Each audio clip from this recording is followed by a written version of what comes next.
Antes de comenzar con el video, me gustaría aclarar que la historia está ampliamente relacionada con otro video que acabo de subir sobre mi vecino Totoro. Así que si gustas ver el video una vez que acabes de ver este, te lo agradecería mucho.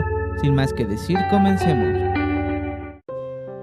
Japón es un país desarrollado que normalmente está alejado de los crímenes, pero las pocas personas que llegan a cometer crímenes son tan despiadados que no solo se convierten en asesinos, sino que cometen un crimen tras otro, y cada uno más grave que el anterior. El caso que te contaré hoy ocurrió en 1963 y fue tan grave que el perpetrador fue acusado de robo, lesiones, asalto, malversación, intento de extorsión, violación, asesinato y abandono de cadáveres. Pero por más increíble que parezca, aún 60 años después, se cree que el condenado no fue el perpetrador. Así que acompáñame a revivir la terrible historia de El Incidente de Sayama. Dentro de la prefectura de Saitama existe una ciudad llamada Sayama, en la cual una niña llamada Nakata Yoshie desaparecería el 1 de mayo en el día de su cumpleaños número 16, pero misteriosamente esa misma noche en la puerta de su casa se entregó una terrible nota de rescate donde pedían 200,000 yenes a las 2 en punto de la madrugada, sin avisar a la policía, o si no la pequeña Yoshie sería asesinada. Así que la hermana de Yoshie, en una jugada bastante inteligente, al mismo tiempo que era custodiada por policías ocultos, escribió 2 recibos falsos para llevar al lugar del encuentro. Y solo una persona se acercó al intercambio. Intercambiaron unas cuantas palabras, pero tras sentirse extraño, escapó sin que la policía pudiera atraparlo. A partir de ese día, la policía no supo nada sobre el perpetrador, ni siquiera de Yoshie, hasta 3 días después, donde la mañana del 4 de mayo de ese mismo año, se descubrió lo que más se temía, los restos de Yoshie, quien después de ser violada, fue asesinada. El cadáver de la víctima fue encontrado enterrado en un callejón de una granja. Entonces la policía fue criticada duramente por los medios, por no atrapar al sospechoso el día en que Yoshie desapareció. Además de que el principal sospechoso que se tenían, se suicidó justo un día antes de su boda. Pero, ya que el sospechoso sufría de disfunción eréctil, fue descartado de los posibles perpetradores. Hasta que el día 23 de mayo, la policía arrestó a Ishida Yotonjo, un empleado de una granja de cerdos, quien en ese momento tenía 24 años de edad. Pero, a partir de este punto, es donde comienzan a ponerse las cosas de manera extraña, ya que en un principio, él negaría el suceso, pero inesperadamente el día 20 de junio, daría su declaración sobre el crimen y aceptaría la acusación, siendo condenado a pena de muerte, pero posteriormente en una apelación, su caso lograría cambiar la condena de pena de muerte a cadena perpetua. Pero, a medida que transcurre más tiempo, nos preguntamos el por qué un asesino sería defendido por muchas instituciones sobre ser acusado injustamente. Así que a continuación, déjame aclararte ese misterioso caso. Ya que, de acuerdo a la versión que tiene la policía, él confesó al momento, además de que al comparar el texto de la carta de rescate junto a su letra, expertos decidieron que pertenecían al joven Ishida. Pero hay demasiadas incoherencias en estas supuestas pruebas, ya que Ishida pertenecía a una pequeña parte de la sociedad japonesa llamada Burakumin. Los Burakumin son personas de aldea que no solamente eran explotados, sino que además de no recibir la educación completa y sufrir una grave discriminación, además eran desterrados de sus tierras. Así que se supone por obviedad que un idioma tan complejo como el japonés no podría ser escrito por un joven que no tiene ni siquiera la educación primaria completa. Además, que el mismo Ishida dijo que él no sabe leer ni escribir. Así que la carta fue escrita por una persona que estaba acostumbrada a escribir constantemente. Y si esto no fuera poco, en otra declaración, Ishida dijo que desconocía que era un abogado, así que la policía le metió la idea de que era una persona que lo llevaría a prisión, por lo cual él mismo renunció a su derecho de un abogado.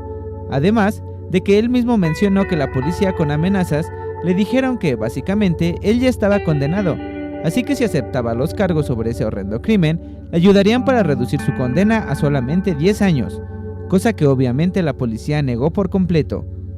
Pero, como se los mencioné anteriormente, la policía estaba siendo duramente criticada por los medios, así que muchas personas dicen que tal presión fue el detonante para apresar a la primera persona con tal de callar a los medios, y el primer desafortunado fue Ishida Yotonyo, quien pagaría con su vida completa en prisión.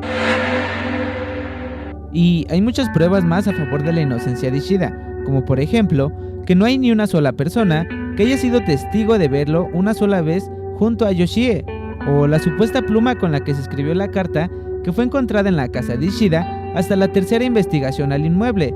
Es decir, que más de 24 investigadores policíacos especialistas pasaron por alto buscar sobre un marco de una puerta, cuando en los manuales de búsqueda este es uno de los lugares más estrictos para buscar. Y la última prueba más contundente está en la declaración de Ishida, donde él mencionó que para evitar que Yoshie gritara, la ahorcó hasta matarla y después colgó el cuerpo sin vida sobre su hombro y lo cargó por un largo camino hasta donde lo enterró.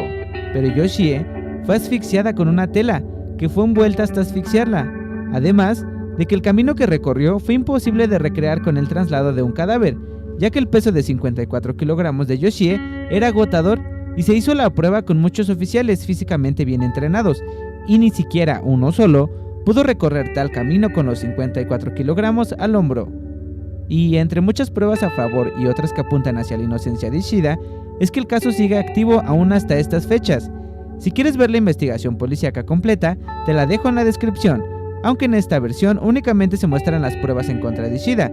Es un largo vaivén entre pruebas a favor y en contra.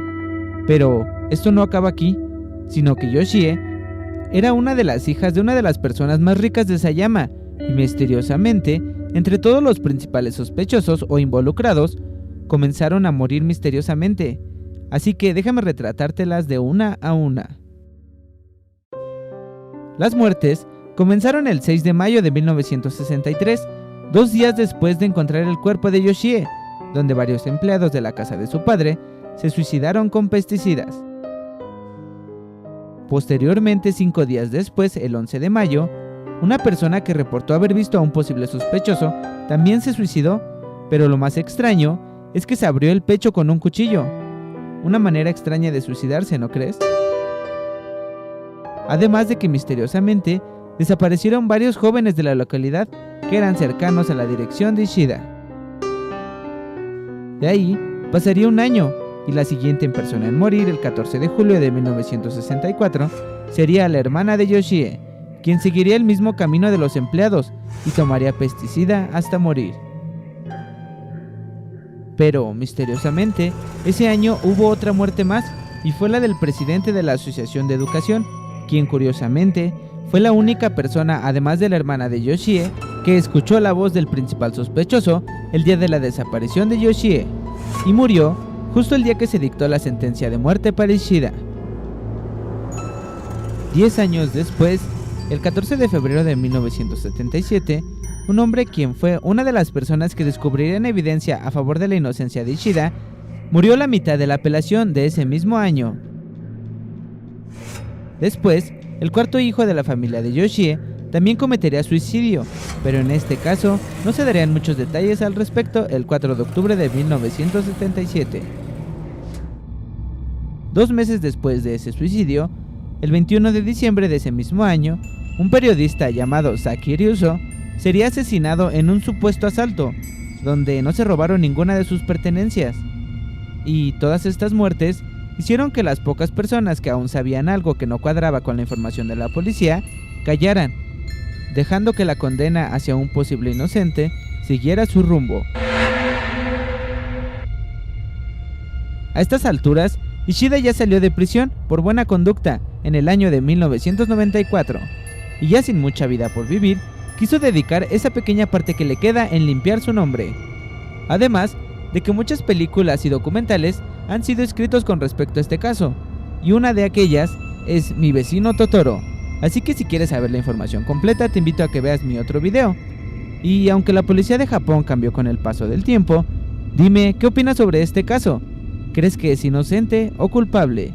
Yo soy Sekai, nos vemos para la próxima. Oyasumi.